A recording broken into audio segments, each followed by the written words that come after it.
The opening sequence shows a cuckoo's brood parasitism before introducing Gemma, a primary school teacher, and Tom, her boyfriend who works as a landscaper. An altricial chick that was evicted from its nest is buried by him. They take a car to meet with Martin, the real estate agent, and they follow him to Yonder, a subdivision of similar homes. Martin gives them a tour of the 9th residence. He inquires as to whether they are parents, and when Gemma says, "No, not yet," he accurately imitates her. They discover Martin has disappeared after scanning the garden. Every time they try to move on, they end up back at number 9. They keep going around the same, never-ending streets until their gas runs out. Within the house, they sleep. They attempt to flee on foot the following morning but keep coming back to number 9. A box of bland food that has been vacuum-packed is discovered in front of the residence. They sleep on the pavement after Tom sets fire to the house. When they wake up, there's another box there with an infant inside and the words, "Raise the child and be released."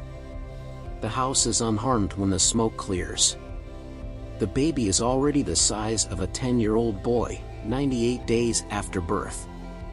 When it seeks food, it shrieks and imitates Tom and Gemma. Gemma protests that she is not its mother when it addresses her as mother, while Tom addresses the boy as it. Tom and Gemma wait in the garden, ready to assault the person who brings the food with a pickaxe, but they never see anyone.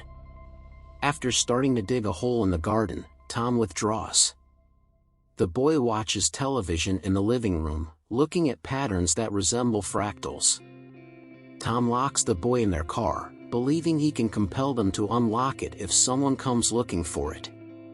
But Gemma releases the boy out of sympathy. Tom starts sleeping in the pit and keeps digging. One day the boy vanishes and reappears carrying a book filled with schematics and symbols depicting humanoids that had throat sacs. It spits and puffs up its own throat sacs when Gemma urges it to imitate the person who gave it the book. Tom falls ill as the boy grows up to resemble a young adult. Gemma attempts to follow the boy every day, but she always ends up back at number 9. As he digs farther, Tom discovers a corpse inside a vacuum bag. Tom and Gemma are forced to sleep in the car after the boy locks them out of the house.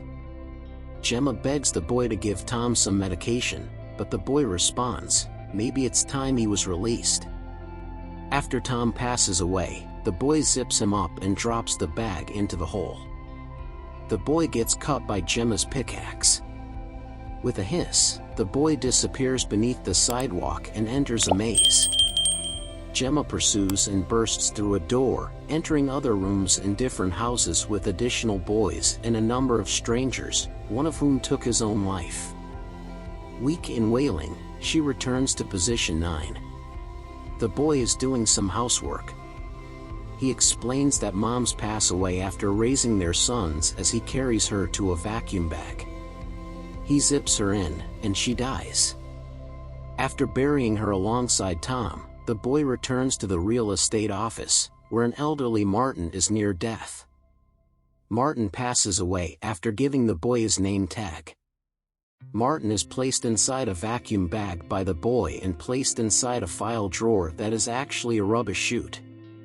The boy greets a couple who walk in the door in the same manner that Martin did.